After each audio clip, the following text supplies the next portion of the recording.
6번 겔소와 헤이즈가 주장하는 수련생의 역전이 관리 필수 항목이 아닌 것은 겔소와 헤이즈는요. 슈퍼비전 상담 중에 슈퍼바이지가 나타내는 역전이를 적절히 관리하기 위해서 필수적으로 갖추어야 하는 요소를 몇 가지 제의했죠? 4가지 제의했습니다. 그 내용을 기억하시나요? 한번 말해볼까요? 그렇죠. 자기통찰, 공감, 개념화 능력, 불안관리 능력입니다. 다시 한번 자기통찰, 공감, 개념화 능력, 불안관리 능력입니다. 따라서 6번 겔소와 헤이즈가 주장하는 수련생의 역전이 관리 필수 항목이 아닌 것은 2번 자기개방이 되겠습니다. 답은 2번입니다. 7번 진로상담 슈퍼비전에 관한 설명으로 옳지 않은 것은 답부터 얘기하면 5번입니다. 슈퍼바이저 단독으로 어떻게 과업을 수행할지 알려준다. 이 설명이 옳지 않는 이유는 어떤 거죠? 그렇죠. 진로상담 슈퍼비전에서는 슈퍼바이저가 일방적으로 지시를 내리는 것이 아니죠. 슈퍼바이저와 협력하여 상담 기술을 향상시키고 사례를 분석하고 이론적 지식을 적용하는 과정을 함께 진행하는 것이 중요하죠. 슈퍼비전은요, 상호작용적이고요, 협력적인 과정입니다. 그래서 슈퍼바이저가 단독으로 지시를 내리는 것은 적절하지 않습니다. 따라서 5번 슈퍼바이저 단독으로 어떻게 과업을 수행할지 알려준다는 진로상담 슈퍼비전에 관한 설명으로 옳지 않습니다. 그래서 7번의 답은 되겠습니다. 나머지 1에서 4까지는 옳은 설명이니까 한번 읽어보도록 하겠습니다. 상담회기에 관한 녹음을 재검토한다. 옳습니다. 진로에 대한 발달 이론을 토론한다. 맞습니다. 내담자가 보인 행동에 맞는 이론을 토론한다. 맞습니다. 사례 개념화를 위해 진로 상담 이론을 활용하도록 지도한다. 옳습니다.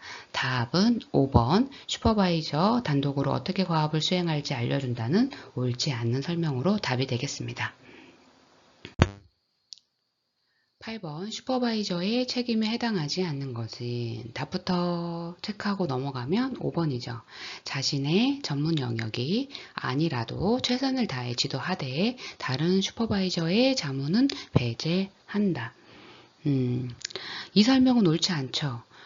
슈퍼바이저는요, 자신의 전문 영역을 벗어나는 경우에 이걸 인지하고 인정하고 수용하고 다른 전문가나 슈퍼바이저의 자문을 구하는 것이 책임 있는 행동입니다.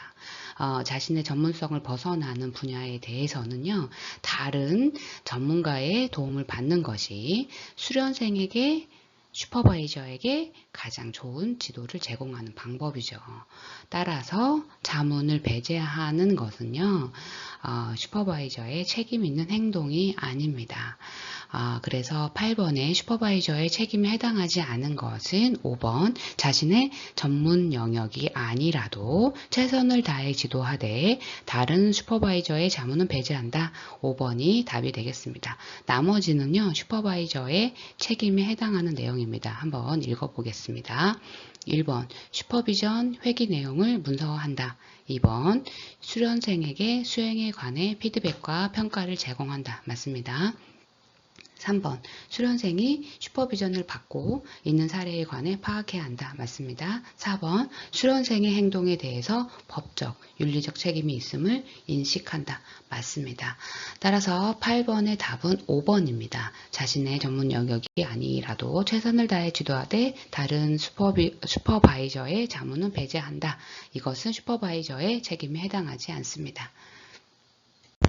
9번 다음 사례에서 슈퍼바이저가 수련생에게 우선적으로 확인해야 할 내용으로 옳지 않은 것은 중학생인 내담자는 대학병원 중환자실에서 대기하는 보호자의 지갑을 친구가 훔치는데 망을 보다 걸려 상담실에 의뢰되었다.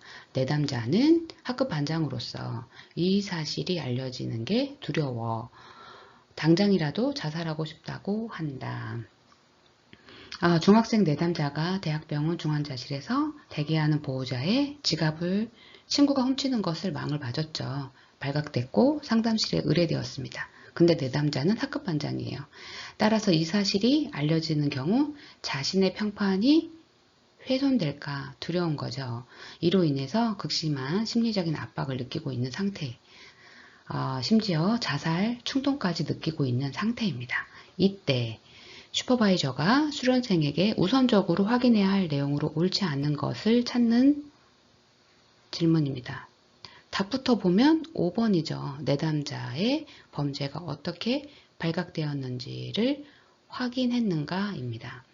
이 항목은요, 내담자의 현재 심리적 위기 상황과 직접적으로 관련이 있는 사항은 아니죠. 내담자가 자살을 암시하는 발언을 했기 때문에 슈퍼바이저는 우선적으로 자살 위험에 대한 평가와 예방 조치에 집중을 해야 합니다. 따라서 1번, 내담자가 자살방지 서약서를 작성했는지 확인했는가. 2번, 내담자의 자살 시도 이력에 대한 탐색을 확인했는가. 3번, 내담자의 구체적인 자살 계획에 대한 탐색을 확인했는가. 4번, 내담자의 자살 보호 요인으로 가족 관계 탐색을 확인했는가. 즉 자살방지 서약서 작성 여부, 자살 시도 이력, 구체적인 자살 계획, 자살 보호 요인에 대한 탐색이 우선적으로 확인해야 할 사항이고, 5번 내담자의 범죄가 어떻게 발각되었는지 확인하는가는 그 다음 문제죠. 따라서 9번의 답은 5번입니다. 내담자의 범죄가 어떻게 발각되었는지 확인했는가는 다음 이 사례에서 슈퍼바이저가 수련생에게 우선적으로 확인해야 할 내용으로는 옳지 않습니다. 따라서 답은 5번입니다. 10번 집단 슈퍼비전의 단계에 관한 설명으로 옳지 않은 것은 답부터 얘기하면 3번 혼란 단계입니다. 먼저 혼란 단계를 좀 설명해 보면 집단 슈퍼비전에서 슈퍼바이지들 간의 경쟁은 불가피하죠. 슈퍼바이저는 이를 조절하고 슈퍼바이지들이 최선을 다하도록 이끌어야 합니다. 이 단계에서는 슈퍼바이지의 숨겨진 질문들, 이미 제기된 질문들, 명확하게 인식하지 못하는 질문들을 확인하는 작업이 필요합니다. 또한 집단원들 간의 서열 정리와 권력 투쟁이 나타나고요. 잠재적 갈등이 드러날 수 있습니다. 이러한 갈등을 회피하지 않고 학습의 기회로 삼아야 하고요.